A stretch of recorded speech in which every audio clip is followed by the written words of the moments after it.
So as we're seeing new climate pledges coming in from countries around the world in advance of COP26, how confident are you that they're based on solid data about their own emissions?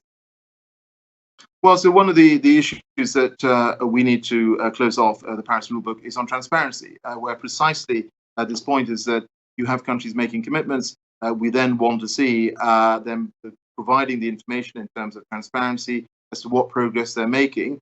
And for the process of stock takes every few years, which has been set out under the Paris Agreement, will then tell us whether countries have made the progress and they have delivered on the commitments that they have made. But of course, we need to ensure that we close off and reach agreement on this whole issue around transparency at COP26. So this summit, of course, was delayed for a year. There have been questions about making sure that with the pandemic, it's safe for people to come. Can you talk briefly about the kinds of precautions you're taking to make sure a vast gathering like this can be conducted safely? Well, Francis, you're right. We've delayed this by a year, and we know that climate change hasn't taken time off during that period. In fact, we've seen even more ferocious climate events in just about every country in the world. So countries that I've spoken to, everybody wants this to be a physical event. And ultimately, this is a negotiation amongst almost 200 nations. And for me, it's really important that those developing countries, the climate vulnerable countries, sit at the same table as the biggest emitters, as the biggest economies, are able to look them in the eye. So we are planning for a physical event, and safety is paramount for us. Safety of people who are attending, but of course, safety of the people in Glasgow in the United Kingdom. We are ensuring that anyone who's an accredited delegate who is not able to get vaccinated in their home nation can get vaccinated through a program that we're running with the United Nations. We've had people who have applied for this. We're rolling that out now, and I'm confident that all of those who have applied will get vaccinated and be able to attend COP26. We are ensuring that if people are coming from what we refer to in the UK as a red list country, we have a traffic light system in terms of where countries are. For delegates coming from red list countries, we are saying that they will need to quarantine for 5 days if they have had a vaccine. If they haven't, for 10 days. I think that will be really useful in ensuring that we are keeping people safe.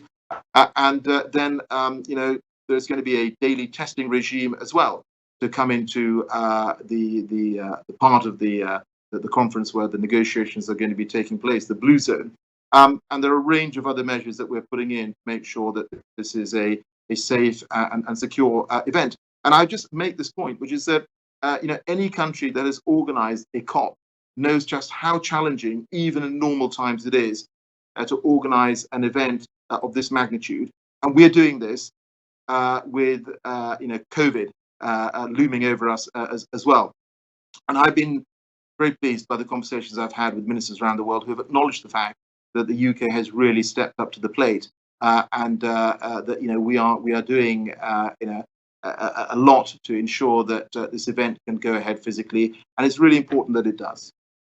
So given those measures, the vaccination and the quarantine, is there any truth to climate activists' concerns that poor nations won't get there and that this summit could actually increase inequities? Well, I think if you look at what nations have said, particularly climate vulnerables, they've said they want this to be a physical event. And we are ensuring that people who need to get vaccinated are getting vaccinated. We're working to make sure that, particularly those in countries that are somewhere away, and for instance in the Pacific, which we are working with them to ensure that they are able to attend. And certainly from the statistics that I've seen in terms of countries coming, I'm confident that we will have people who want to come. They will be able to attend. We've already got 100 world leaders who have committed to come in person. I think we will see more than 100 world leaders coming. So we are ramping up efforts to make sure that this is as inclusive a COP as possible. And for me, that's really vitally important, that this is an event where everyone is able to come together and have their say.